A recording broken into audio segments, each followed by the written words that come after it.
नमस्ते ओम महाकाल महादेव महाकाल महाप्रभु ओम महाकाल महारुद्र महाकाल नमस्ते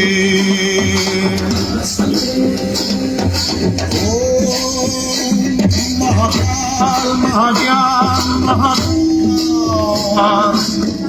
महान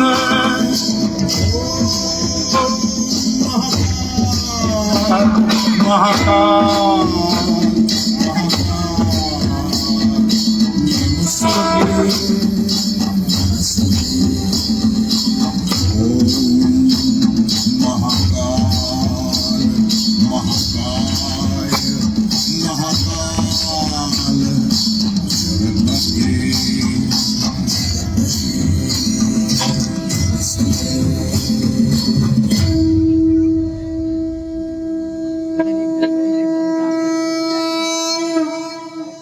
उज्जैनी के विभव वैभव के स्रोत दक्षिणायन में विराजे महाकाल को प्रणाम है। भस्म से जिनकी आरती उतारी जाती है प्रतिदिन, विष्णु की तर्जनी अंगुली की रक्त धार क्षिप्रा के पवित्र जल से होता है जिनका अभिषेक नियमित। ऐसे महाकाल भगवान शिव को सहस्त्र सहस्त्र प्रणाम है। सत्य है कि जहाँ शिव है वहाँ शक्ति होंगी ही। हाँ हाँ, इसीलिए तो देवी यहाँ भी है, हर सिद्धि के रूप में। संबंध विख्यात है शिव का शक्ति से। विश्व कल्याण हेतु दोनों का महात्याग जगत के कल्याण हेतु। जयंती मंगला काली भद्रकाली कपालिनी दुर्गा शिवा क्षमा धात्री स्वाहा स्वधा नमोस्तुते।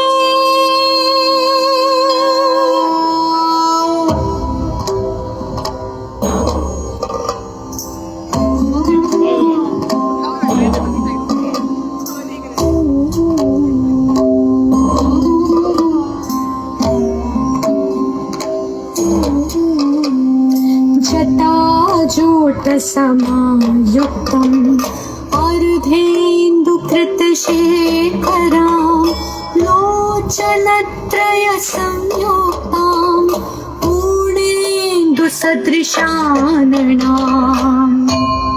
रौद्रायै नमो नित्यायै गौर्यै धार्त्यै नमो नमः।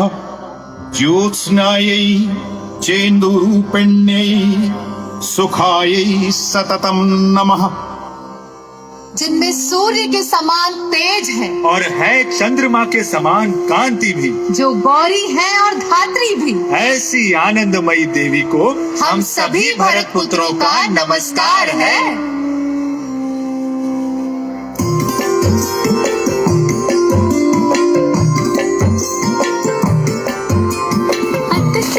पुष्प वर्णाभां सुप्रतिष्ठां सुलोचनां नवयौवन संपन्नां सर्वाभरणभूषिताम्।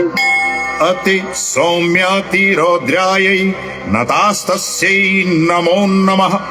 नमो जगत प्रतिष्ठायै देव्यै कृत्य नमो नमः। जिनका रूप अति सुंदर है, जो इस धरती के हर प्राणी, हर वस्तु, हर विषय को अपने अंदर समाये रखती हैं, ऐसी कृति देवी को बारंबार नमस्कार है।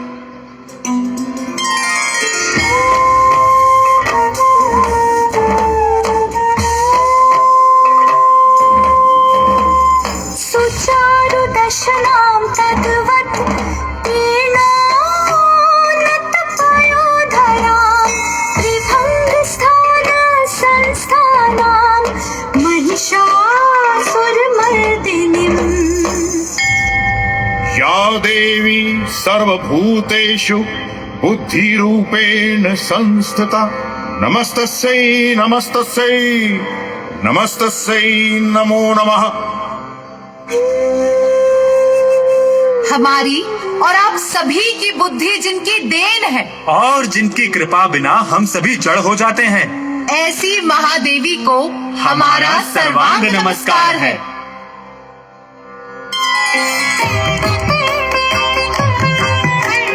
मृणालायत संस्पर्श दशबाहो समन्वितं त्रिशूलं दक्षिणे ध्येयं खड्गं चक्रं क्रमादधः तीक्ष्णबाणं तथा शक्तिं दक्षिणेषु विचिन्तयेत् एककं पूर्णचापं च पाशमङ्कुशमेव च।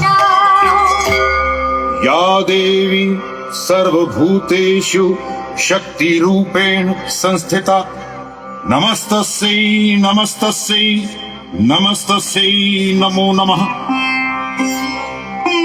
जो एक छोटी सी चींटी से लेकर विशाल हाथी तक, जो देवताओं से लेकर दानवों की भी शक्ति का स्रोत है, ऐसी जगदम्बा को हम शत शत प्रणाम करते हैं।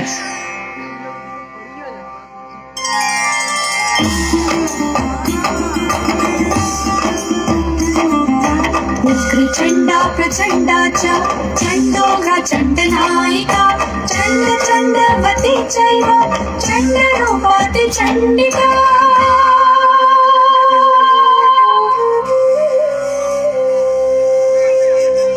या देवी सर्वभूतेषु शान्तिरूपेण संस्थिता नमस्तस्यै नमस्तस्यै नमस्तस्यै नमो नमः।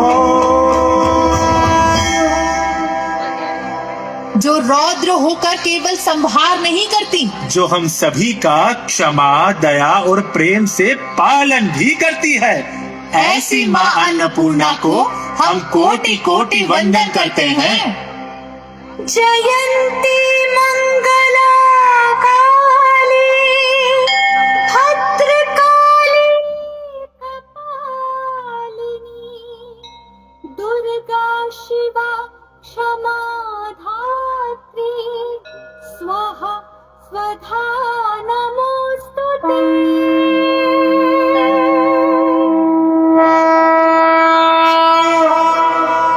देवी है शक्ति स्वरूपा, शक्ति के बिना शिव भी शव हो जाते हैं। ये ही शक्तिमान और शक्ति भी यही है।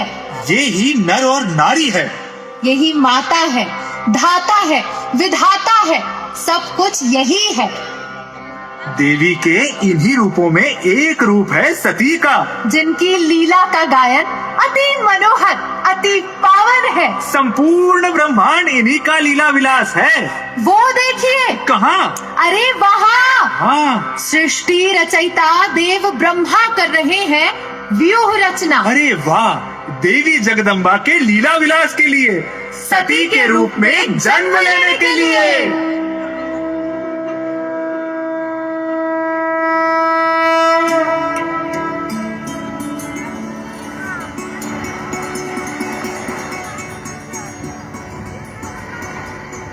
पुत्र दक्ष, पिताश्री नमन है आपको। आप यहाँ? तुम यहाँ क्षीर सागर के उत्तरी तट पर इस कठिन वातावरण में क्या कर रहे हैं? हे पिता, कर रहा हूं मैं तप यहाँ। तप? कैसा तप?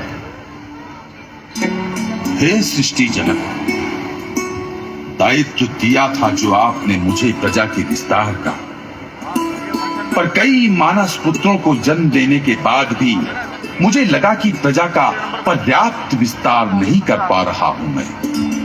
तब मैंने महारानी वीरनी से विवाह करके 10 सहस्र पुत्रों को उत्पन्न किया, परंतु वो मेरा अंशदान शून्य हो गया। शून्य हो गया? वो कैसे? नारद मुनि के कारण पिताश्री। उन्होंने मेरे 10 सहस्र पुत्रों को त्याग और मोक्ष का पाठ पढ़ाकर सन्यासी बना दिया। ये तो बहुत बुरा हुआ। उसके बाद पिताश्री, मैंने पंचजन की कन्या असिकनी के गर्भ से एक सहस्त्र पुत्र और उत्पन्न किए। चलो, वो तो प्रयोजन में लगे हैं ना? कहां पिताश्री, उस बड़बोले नारद ने भेज दिया उन्हें भी सन्यास मार्ग में। और पिताश्री, नारद के कारण मेरे वो एक सहस्त्र पुत्र भी हो गए सन्यासी। नारायण नारायण। ये देखिए, इसको पता चल गया कि मैं लगा हूं फिर किसी प्रयास में, तो उसे भी मिटाने चला आया इस दुर्गम स्थान तक। ना ना ना ना ना ना ना, अपनी इच्छा से नहीं आया हूँ महाराज दक्ष। मैं श्राप जो दिया था आपने मुझे कि एक जगह ठहर नहीं पाएंगे पैर मेरे, उसी कारण से यहाँ आन पड़ा हूँ। प्रणाम ब्रह्मदेव। प्रणाम मुनिवर। नारद, आपने ऐसा अनर्थ क्यों किया? ये क्या कह रहे हैं ब्रह्मदेव? मैंने तो दक्ष पुत्रों को मोक्ष का मार्ग बताया था।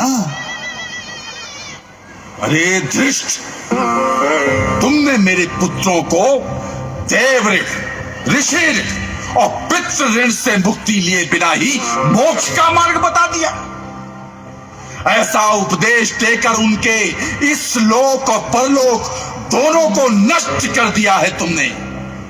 मैंने नष्ट कर दिया उनका लोक परलोक? कैसे महाराज? अरे देव, ऋषि और पितृ ऋण से मुक्त हुए बिना जो मनुष्य माता पिता की उपेक्षा कर मोक्ष मार्ग की ओर चल देता है, वो नरकगामी होता है। क्या ये भी नहीं जानते हो तुम? देवर्षि, इस समय विश्व में चिंता का विषय ये है कि प्रजा की वृद्धि कैसे की जाए, और आप हैं कि बालकों को संन्यास का पाठ पढ़ा रहे। त्रुटि हो गई ब्रह्मदेव, चाहता हूँ क्षमा आपसे। तो इस समय कहाँ हैं वो सारे दक्ष पुत्र? वो पवित्र नारायण सरोवर में। क्या वो वापस नहीं आ सकते? नारायण नारायण। मेरी प्रेरणा पाकर कौन वापस लौटा है ब्रह्मदेव? मैं क्षमा चाहता हूँ फिर से एक बार, आपसे और दक्ष महाराज से भी। अरे अरे देवर्षि, आपने तो सारे किए कराए पर पानी फेर दिया। मुझसे भारी त्रुटि हुई। मैं अभी जाकर उन्हें तीनों ऋणों से मुक्ति का मार्ग बताता हूँ।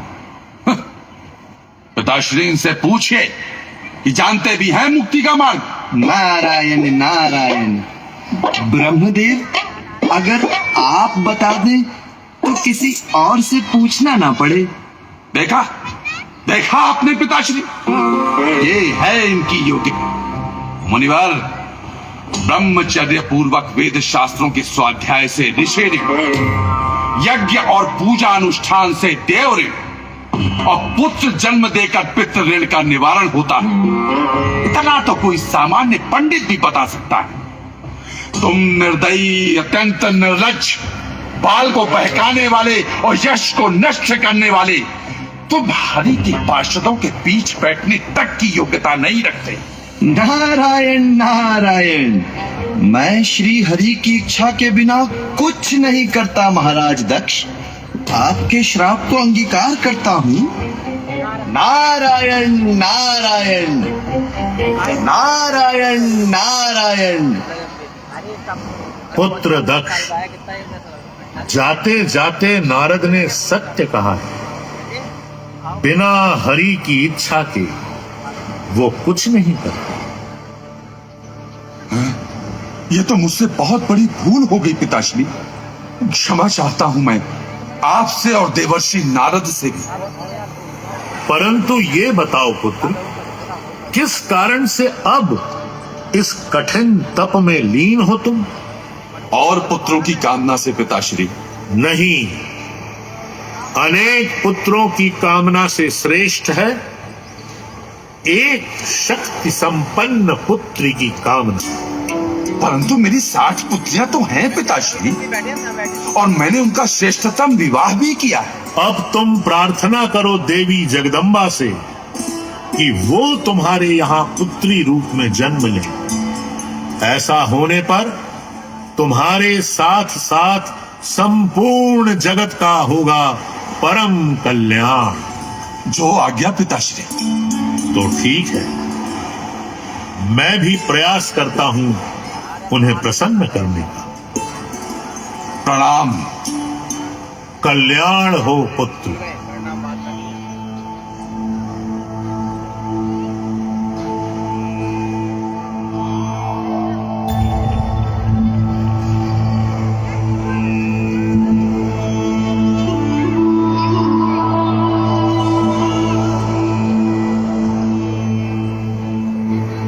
त्वं स्वाहा त्वं स्वधा त्वं हीव शक्तारः स्वरात्मिका सुधातमक्षरे नित्ये त्रिधा मात्रात्मिका स्थितः अर्धमात्रा स्थिता नित्या ज्ञानुच्चार्य विशेषतः त्वमेव सन्ध्या सावित्री वा त्वं देवजननी परा त्वयैव धार्यते सर्वं त्वयि तत्सृज्यते जगत् त्वयि तत्पाल्यते देवी तमत्स्यन्ते च सर्वदा।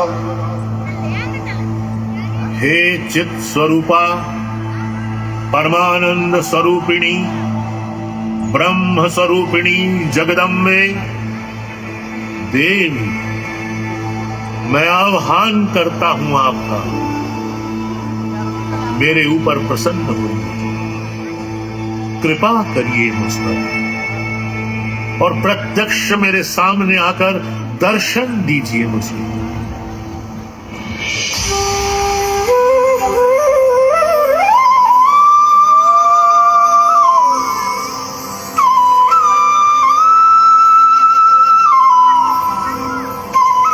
मैं उपस्थित हूँ प्रजापति, आपको प्रणाम है। प्रणाम महादेवी, कृतज्ञ हूं मैं। किस लिए किया मेरा आह्वान?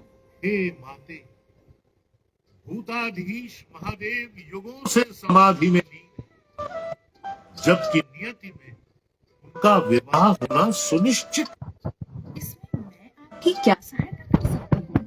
जिस प्रकार आपने लक्ष्मी का रूप कर परम देव विष्णु को मोहित किया था, उसी प्रकार आप अपनी माया से महादेव को मोहित करें।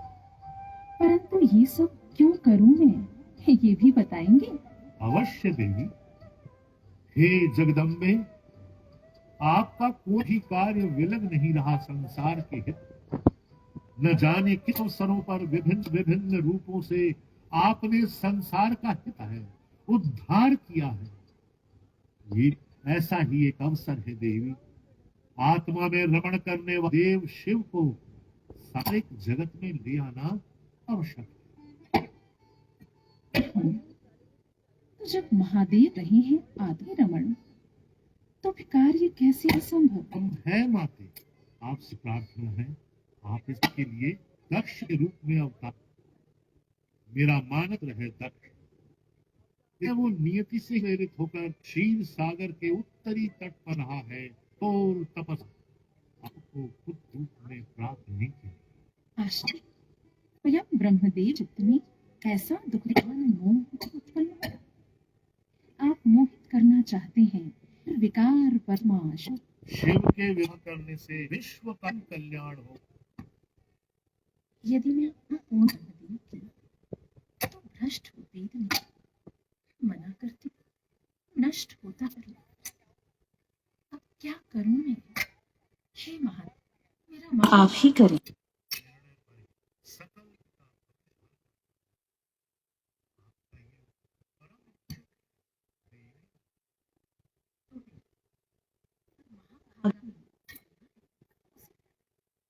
पुत्री स्वरूप में